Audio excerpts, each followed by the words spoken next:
Bulletin का आगाज अहम खबर के साथ। कराची में बल्दियाती इंतखाबात के मुकम्मल नताइज आ गए। पीपल्स पार्टी 93 नशिस्तें जीतकर पहले नंबर पर है। जमात इस्लामी 86 यूनियन काउंसिल्स में कामयाब हुई, जबकि तहरीक इंसाफ का 40 सीटों के साथ तीसरा नंबर है। नून लीग 7 नशिस्तों जबकि JUIF 3 नशिस्तों पर कामयाब हुई है। 11 यूसीज पर उम्मीदवारों के इंतकाल के बायस इंतखाबात नहीं हुए। मजीद बात करते हैं नुमाइंदा दुनिया न्यूज लियाकत राना से। जी लियाकत राना। देखें, 2 दिन पहले लोकल बॉडीज़ इलेक्शन जो कि दूसरा मरहला था, कराची, हैदराबाद और दीगर अजला में जो इलेक्शन हुए हैं उनके कराची के नताइज मुकम्मल हो गए हैं, जिसमें पाकिस्तान पीपल्स पार्टी तवक्को के बिल्कुल बरक्स एक सिंगल लार्जर पार्टी उभर कर सामने आई है और उन्होंने 93 यूसीज के इलेक्शन जीते हैं। जबकि पाकिस्तान तहरीक इंसाफ, जिसका शुरू में दावा था कि वो कराची में क्लीन स्वीप करेंगे, वो तीसरे नंबर पर रही हैं और पाकिस्तान तहरीक इंसाफ को 40 नशिस्तों पर कामयाबी हुई है। जमात इस्लामी दूसरी बड़ी जमात बनकर सामने आई और 86 यूसीज उन्होंने कामयाबी हासिल की है। PMLN को 7 नशिस्तों पर कामयाबी हासिल हुई है। JUI को 3 नशिस्तों पर आज़ाद उम्मीदवार 3 कामयाब हुए हैं। TLP ने 2, जबकि महाजिर कौमी मूवमेंट आफाक ग्रुप ने 1 नशिस्त पर कामयाबी हासिल की है। इस तरह जो 235 नशिस्तों पर यूसीज पर इलेक्शन हुए थे वो मुकम्मल हो गए, जबकि 11 नशिस्तों पर चूँकि उम्मीदवारों के इंतकाल के बाद से इलेक्शन नहीं हो सके, तो अब जब ये सारा ऐवान मुकम्मल हो जाएगा तो इलेक्शन कमीशन उस पर दोबारा इलेक्शन करवाने का ऐलान करेगा। 11 नशिस्तों पर बाद में ऐलान होंगे। जब इसके बाद ये जैसे प्रोसीजर मुकम्मल होगा तो जो ख़वातीन की मखसूस नशिस्तें हैं, मिनॉरिटीज़ की हैं, लेबर की हैं, माजूरों की हैं, ये क्रॉस जेंडर की हैं, इनकी तमाम नशिस्तें उनके इलेक्शन होंगे, जिसके मुताबिक जो इस वक्त सूरत हाल बन रही है पाकिस्तान पीपल्स पार्टी और नून लीग का, चूँकि यहाँ कराची में अलायंस भी था तो इनकी 100 नशिस्तें बन रही है, इसलिए 33% ख़वातीन की नशिस्तें इनको मिलेंगी, जबकि जो मिनॉरिटी और लेबर है और यूथ है उनमें से 12-12 नशिस्तें इनको मिलेंगी। इसके साथ ये और 257 से ये ऐवान मुकम्मल हो जाएगा। अब तक जो रिज़ल्ट हैं वो तमाम मुकम्मल DROs ने रिज़ल्ट दे दिए हैं। इलेक्शन कमीशन ने अभी तक हतमी नताइज का ऐलान नहीं किया। ये जो हमारे पास नताइज हैं ये गैर सरकारी और गैर हतमी नताइज हैं। इलेक्शन कमीशन तो है कि शायद आज बाकायदा तौर पर एक प्रेस कॉन्फ्रेंस में या प्रेस रिलीज़ के ज़रिए इन इलेक्शंस का ऐलान कर दे। उसके बाद ऐवान में दूसरे ये जो मखसूस नशिस्तें हैं उनके इलेक्शंस होंगे। जी इम्कान है कि इलेक्शन कमीशन आज हतमी नताइज का ऐलान कर दे। लियाकत राना, बहुत शुक्रिया। सिंध बल्दियाती इंतखाबात का दूसरा मरहला। इलेक्शन कमीशन ने हैदराबाद के 154 में से 152 यूसीज के नताइज जारी कर दिए। 94 सीटों के साथ पीपल्स पार्टी ने मेयर के लिए अक्सरियत हासिल कर ली, जबकि PTI 39 यूसीज में कामयाबी के बाद दूसरे नंबर पर है। जमात इस्लामी 1 और तहरीक लब्बैक पाकिस्तान के 2 उम्मीदवार कामयाब हुए। 16 आज़ाद उम्मीदवार भी कामयाब करार पाए हैं और सिंध बल्दियाती इंतखाबात का ये दूसरा मरहला है। इलेक्शन कमीशन ने हैदराबाद के 154 में से 152 यूसीज के नताइज जारी कर दिए हैं। मजीद तफसीलात जानेंगे नुमाइंदा दुनिया न्यूज अल्ताफ कोटी से। जी अल्ताफ कोटी, बताइएगा इस हवाले से। इस तरह से 2 रोज के सुस्त रवि के साथ आने वाले नताइज के मुताबिक बिलाखिर पाकिस्तान पीपल्स पार्टी ने मेयर के लिए अक्सरियत हासिल कर ली है। जो पीपल्स पार्टी के जो 31 बिला मुकाबला उम्मीदवारों समेत 94 चेयरमैन और वाइस चेयरमैन के उम्मीदवार पीपल्स पार्टी के कामयाब हुए हैं, जबकि इसी तरह पाकिस्तान तहरीक इंसाफ ने भी यहाँ पर हैदराबाद के 3 टाउन्स के अंदर अच्छी पोजीशन है और 39 यूनियन कमेटीज पर वो जीतकर दूसरे नंबर पर है। और जमात इस्लामी का 1 उम्मीदवार कामयाब हुआ है। तहरीक लब्बैक पाकिस्तान के 2 उम्मीदवार, 16 उम्मीदवार जो आज़ाद हैसियत में यहाँ पर इलेक्शन में हिस्सा ले रहे थे वो कामयाब हुए हैं। इस तरह मिला के कुल मिलाकर 160 यूनियन जो कमेटी से उसमें से 152 के नताइज हासिल हो गए हैं। 6 उम्मीदवार इलेक्शन के दौरान इंतकाल कर गए थे, इनके ऊपर बाद में ज़िमनी इलेक्शन होगा। ये अब वाज़ेह अक्सरियत हो गई कि हैदराबाद में पाकिस्तान पीपल्स पार्टी का उम्मीदवार मेयर बनेगा या उनका नुमाइंदा मेयर बनेगा। इस सिलसिले के अंदर यूनियन कमेटी नंबर 155 से बिला मुकाबला कामयाब होने वाले सूबाई वजीर जाम खान शोरो के भाई काशिफ शोरो को मुतबक्का जो मेयर के लिए नाम दिया जा रहा है, जबकि दूसरी तरफ पाकिस्तान पीपल्स पार्टी के सूबाई वजीर शर्जील मेमन के साहबजादे रावल शर्जील का नाम भी सामने आ रहा है। इस तरह, लेकिन अभी हतमी नहीं है, ये तो मुतवक्का है कि ये पीपल्स पार्टी के उम्मीदवार होंगे। इस सिलसिले के अंदर पहले ही पाकिस्तान पीपल्स पार्टी के चेयरमैन बिलावल भुट्टो जरदारी ये कह चुके हैं कि हैदराबाद के अंदर जियाला ही मेयर होगा। जी, हैदराबाद में पीपल्स पार्टी का उम्मीदवार मेयर होगा। अल्ताफ कोटी, बहुत शुक्रिया। कराची में सुबह इलेक्शन कमिश्नर एजाज चौहान ने मीडिया से गुफ्तगू करते हुए कहा कि कराची में तारीख में पहली बार पुरअमन पोलिंग हुई है। कराची के बल्दियाती इंतखाबात के नताइज का ऐलान कर दिया गया। हैदराबाद और दीगर शहरों के नताइज भी जल्द आ जाएंगे। धांधली के इल्जामात बेबुनियाद हैं। उन्होंने कहा कि सियासी जमातों और उम्मीदवारों को शिकायत हो तो इलेक्शन कमीशन ऑफिस में आकर दरख्वास्त दें। कोई भी अफसर धांधली में मुलव्वस पाया गया तो उसके खिलाफ कार्रवाई होगी। कल पोलिंग का मरहला खैर आफियत से कंप्लीट हुआ। इस वक्त भी रिज़ल्ट की तरतीब चल रही है। हैदराबाद डिवीज़न का रिज़ल्ट भी है और ये बहुत बड़ी एक एक्सरसाइज थी लोकल गवर्नमेंट इलेक्शंस की। फ़र्स्ट फेज़ जो है वो पहले हो चुके थे। लाड़काना, सखर, नवाबशाह और मिर्पुखास डिवीज़न की 14 अजला में, बाकी 16 अजला में ये बाकी थे जो कि वो शेड्यूल डेट पर ना हो सके थे मुख्तलिफ वजूहात पर। फिर पोस्टपोन होते हुए 15 जनवरी को डेट फिक्स की थी और अल्हम्दुलिल्लाह इसमें जो है वो इलेक्शन कमीशन ऑफ पाकिस्तान ने अपनी आइनी ज़िम्मेदारी ऐसे तरीके से निभाई। मज़ीद किसी सियासी पार्टी को, किसी कंटेस्टिंग कैंडिडेट को इस पूरे जो इलेक्शन के अमल में किसी भी किस्म की कोई शिकायत हो तो बेशक इलेक्शन कमीशन ऑफ पाकिस्तान हर वक्त दरवाज़ा उनके ओपन है, वो आ सकते हैं और हमें बता सकते हैं। लेकिन उसके लिए ज़्यादा डॉक्यूमेंट्री प्रूफ भी लाने होंगे, एविडेंसेस देने होंगे, तो हम इंशाल्लाह तहक़ीक़ात करेंगे, एग्ज़ामिन करेंगे और इंशाल्लाह उनकी तमाम शिकायत को दूर करेंगे। उन सियासी जो लीडरान हैं उन्होंने रिज़ल्ट को, हालांकि कोई डिले नहीं हुई है, इस डिले को धांधली से और मुख्तलिफ वजूहात से जो है वो करार दिया। तो मेरे ख्याल में बिल्कुल ये बेबुनियाद इल्ज़ामात हैं। मैं सख्ती से इसकी तर्दीद करता हूँ कि रिज़ल्ट के देर से आने की कोई वजह नहीं थी। वजह सिर्फ यही थी कि कंपाइलेशन में टाइम लगा है। आगे बढ़ते हैं। सिंध के बाद कुछ पंजाब की सियासी सूरत हाल बात कर ली जाए तो परवेज़ इलाही काफ लीग के रहे या तहरीक इंसाफ के हो गए, फैसला अभी तक बाकी है। मुस्लिम लीग काफ के रहनुमाओं की परवेज़ इलाही की ज़ेर सदारत इजलास में शिरकत, परवेज़ इलाही पर मुकम्मल एतमाद का इज़हार किया। तफसील के लिए ये रिपोर्ट देखिए। वज़ीर आला पंजाब चौधरी परवेज़ इलाही की ज़ेर सदारत मुस्लिम लीग काफ का मुशावरती इजलास में चौधरी वजाहत हुसैन इलाही MNA, सेनेटर कामिल अली आगा, हाफिज अमार यासिर, बाओ रिजवान, शुजात नवाज, अशनाला, अब्दुल्ला यूसुफ, साजिद अहमद खान भट्टी शामिल हुए। इजलास में तहरीक इंसाफ के साथ दम होने के हवाले से तफसीली मुशावरत की गई। शुरका ने चौधरी परवेज़ इलाही की क़यादत पर मुकम्मल एतमाद का इजहार करते हुए उन्हें तमाम फैसलों का इख्तियार तफवीज़ कर दिया। ओहदेदारों ने ऐलान किया चौधरी परवेज़ इलाही के साथ खड़े हैं और खड़े रहेंगे। इजलास में फैसला हुआ कि जिला की सतह पर पार्टी ओहदेदारान से भी मुशावरत की जाएगी। ख़वातीन विंग, वुकला, लेबर, अक़लियती और यूथ विंग समेत तमाम विंग्स के साथ मुशावरत की जाएगी। चौधरी परवेज़ इलाही ने इजलास में कहा कि आइंदा के लाहे अमल के लिए मुशावरत का आगाज कर दिया है, इत्तफाक़ राय से फैसला करेंगे। तहरीक इंसाफ में जाने के तलात चौधरी शुजात हुसैन ने चौधरी परवेज़ इलाही की पार्टी रुकनियत मुअत्तल कर दी। मोनिस इलाही, हुसैन इलाही और सेनेटर कामिल अली आगा को शोकास जारी कर दिए गए।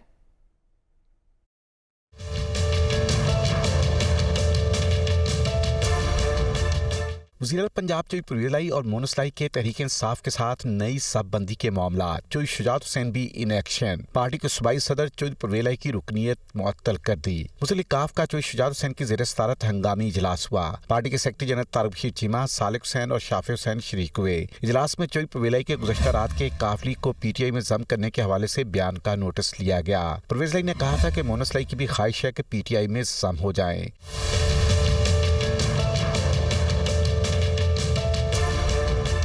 चौधरी शुजात हुसैन ने परवेज़ की पार्टी रुकनीत मुअत्तल करते हुए 7 रोज में जवाब तलब किया है। शोकाज नोटिस में कहा गया कि सूबाई सदर पार्टी को किसी दूसरी जमात में कैसे जम कर सकता है। पार्टी के सेक्रेटरी जनरल तारफी चीमा की जानिब से MNA मोनस लाई, हुसैन लाई और सेनेटर कामल अली आगा को भी शोकाज नोटिस जारी किया गया है। शोकाज में कहा गया कि अगर किसी दूसरी जमात में जा रहे हैं तो पहले ओहदों से मुस्ताफी हों, बसूरत दीगर आपके खिलाफ D सीट की कार्रवाई की जाएगी। सियासी मंजरनामे में मुस्लिम काफ की अंदरूनी नई साबबंदी सामने आ रही है। पंजाब के निगरान वजीर आला के तकर्रुर का मामला आईनी अमल आगे बढ़ने लगा। वजीर आला पंजाब चौधरी परवेज इलाही ने गवर्नर को 3 नाम भिजवा दिए। हमजा शहबाज के मुकर्रर करदा नुमाइंदे मलिक अहमद खान ने भी परवेज इलाही से राब्ता कर लिया। लियाकत अंसारी रिपोर्ट करेंगे।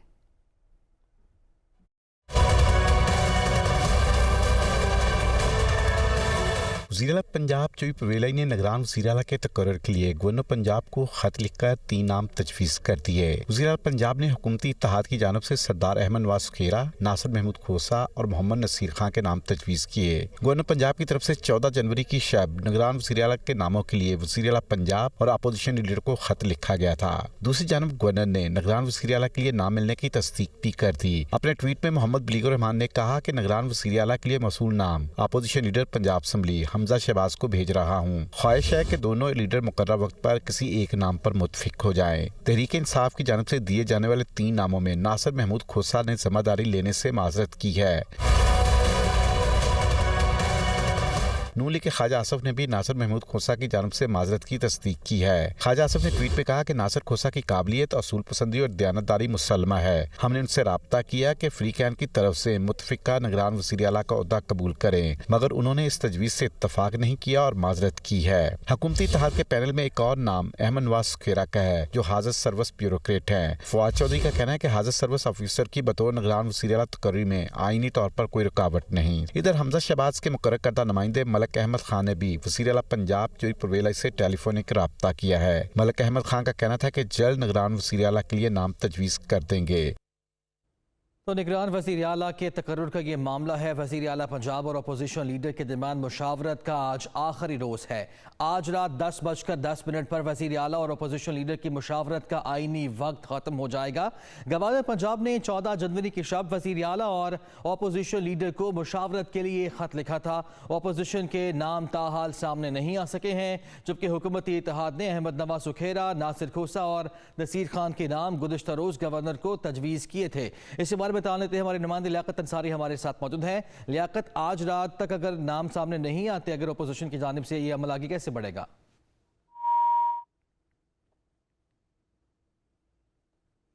लियाकत अंसारी से राब्ता मुनक़ता हुआ है, दोबारा राब्ता बहाल करने की कोशिश करेंगे। निगरान वज़ीर आला पंजाब के तकर्रुर का ये मामला है।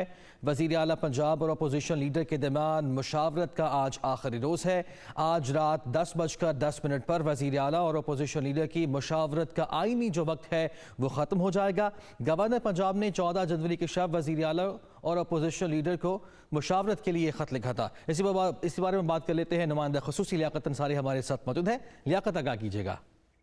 आज बिल्कुल पंजाब में निगरान वज़ीर आला के तकर्रुर के मामले पर जो है वो आज वज़ीर आला पंजाब और अपोजिशन लीडर के दरमियान आईनी मुशावरत का जो आईनी वक्त है वो रात 10:10 पर खत्म हो जाएगा। आज तीसरा दिन है, लेकिन दोनों रहनुमाओं के दरमियान इत्तेफाक नहीं हो सका। ताकि अपोजिशन के तो नाम भी अभी मंत्री आम पर नहीं आ सके। अलबत्ता हुकूमती इत्तेहाद में गुज़श्ता रोज़ 3 नाम, जिनमें नासिर महमूद खोसा, नसीर खान और जो है जो नाम भिजवाए थे, गवर्नर ने वो नाम जो है वो हमजा शहबाज को भिजवा दिए थे ताकि उन पर इत्तेफाकी राय हो सके। तो नासिर महमूद खोसा ने तो जो है वो जिम्मेदारी लेने से माजरत कर ली है। अब हुकूमती इत्तेहाद के 2 ही नाम है, जिनमें अहमद नवाज खेरा और नसीर खान के नाम है। गुज़श्ता रात जो है वो अपोजिशन लीडर के नुमाइंदे मलिक अहमद खान ने वज़ीर आला पंजाब चौधरी परवेज़ से टेलीफोन पर राब्ता किया था और कहा था कि वो जल्द अपने नाम जो है वो भिजवा रहे हैं। तो अपोजिशन लीडर और वज़ीर आला पंजाब के दरमियान आज इत्तेफाकी राय पैदा करने का आखिरी रोज है। अगर रात 10:10 पर ये दोनों रहनुमा किसी नाम पर मुत्तफिक ना हो सके तो फिर मामला पार्लिमानी कमेटी को चले जाएगा और उस पार्लिमानी कमेटी के पास भी सिर्फ 3 दिन का वक्त होगा। अगर पार्लिमानी कमेटी भी नाकाम होती है तो फिर आखिरी प्लेटफॉर्म जो है वो इलेक्शन कमीशन ऑफ पाकिस्तान होगा और पार्लिमानी कमेटी में जो 4 नाम डिस्कस हुए होंगे उन चारों में से किसी एक को ठीक है। अगर आज रात इत्तेफाक न हुआ तो फिर पार्लिमानी कमेटी फैसला करेगी और 3 दिन का वक्त होगा। लियाकत, शुक्रिया आपका। वज़ीर-ए-आज़म शहबाज शरीफ के एतमाद के वोट का मामला चौधरी वजाहत हुसैन और उनके साहबजादे हुसैन इलाही की मुबैना ऑडियो सामने आ गई। काफ लीग की MNA मिसेस फराह को मुबैना तौर पर गायब करने के हवाले से गुफ्तगू शामिल है। इस हवाले से रिपोर्ट देखिए।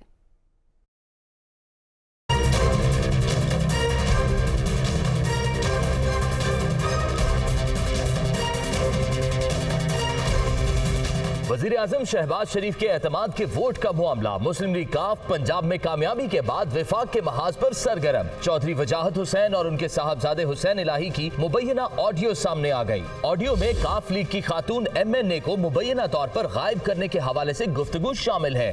तो अलग बात है, वोट काउंट होगा कि नहीं होगा? नहीं, वोट तो हम उसके जो वोट ऑफ कॉन्फिडेंस होना है ना, उसमें जो उन्होंने है ना, हमारा तो वोट किसी तरफ नहीं आएगा।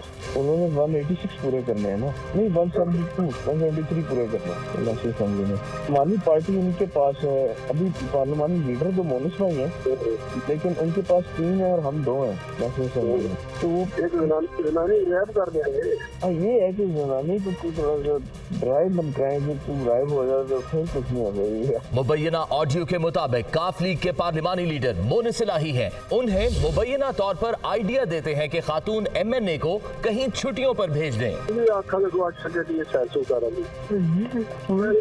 बुढ़ी जनानी मरना नहीं है, मोनिस भाई की मैं देता हूँ जनानी को इन्विटेशन भेज दें।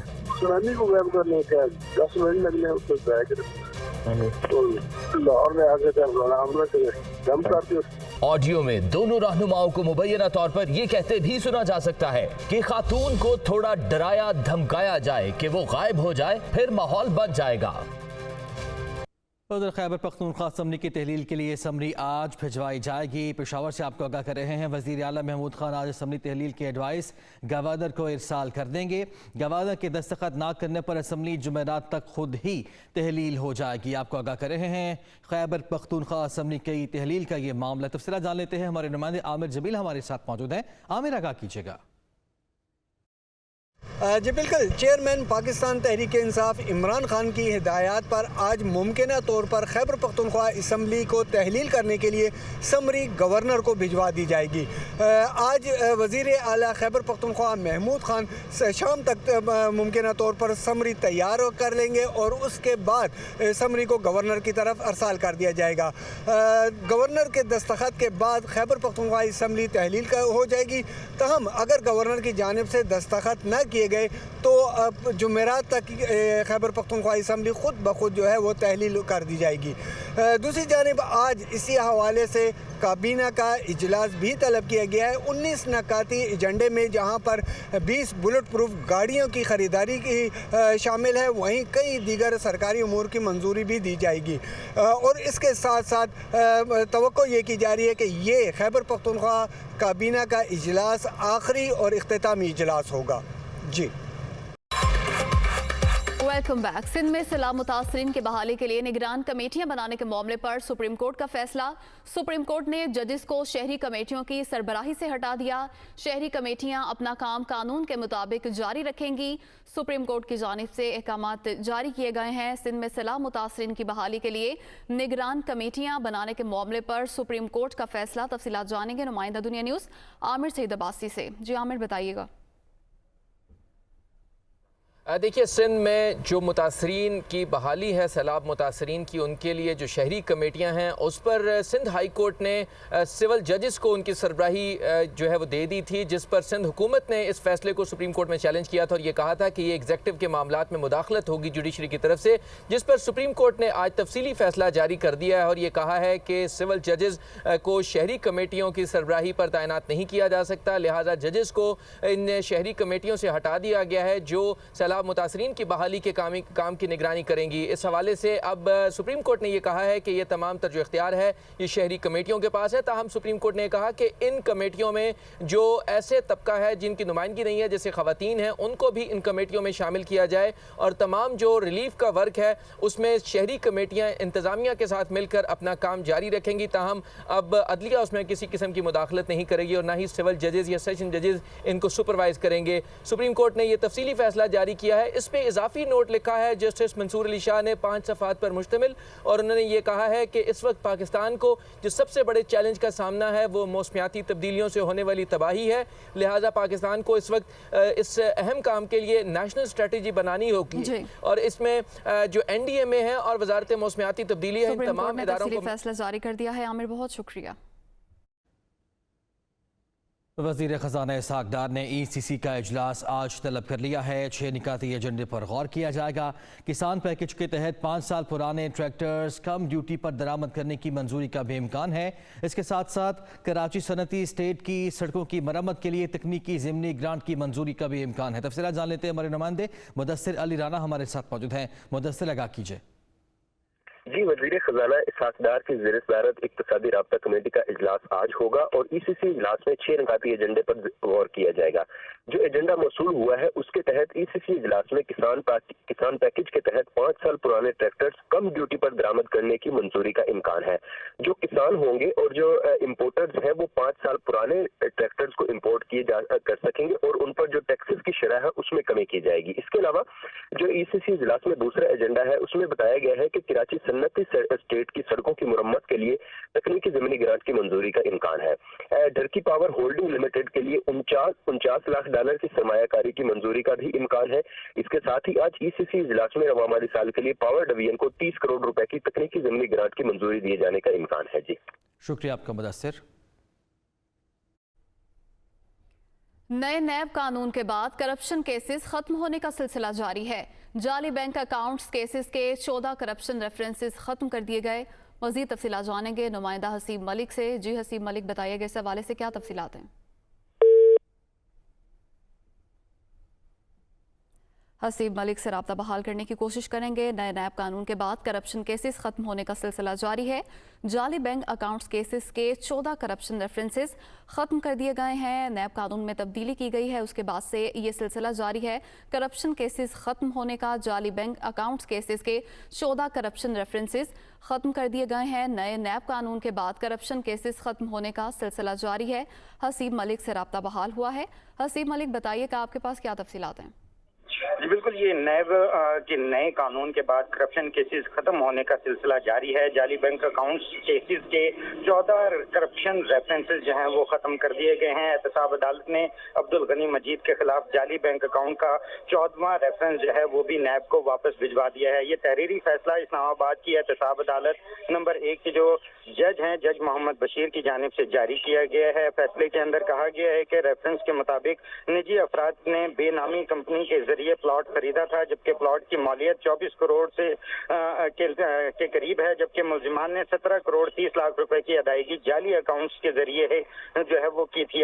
हुक्मनामे में ये भी कहा गया है कि बाकी के 5 करोड़ 83 लाख 55 हजार रुपए नकद अदा किए गए थे, जबकि मामले की कुल रकम 24 करोड़ है और नैब तरमीमी एक्ट के तहत 50 करोड़ से कम होने के बाइस जो है ये मुकदमा नैब के दायरे इख्तियार में नहीं आता। अदालत ने जो है ये रेफरेंस चेयरमैन नैब को वापस भिजवा दिया है। ये अहम डेवलपमेंट सामने आई है और अदालत की जानिब से जो है नैब का केस रेफरेंस था इसे वापस नैब ऑफिस भिजवा दिया है। जी हसीब मलिक, बहुत शुक्रिया।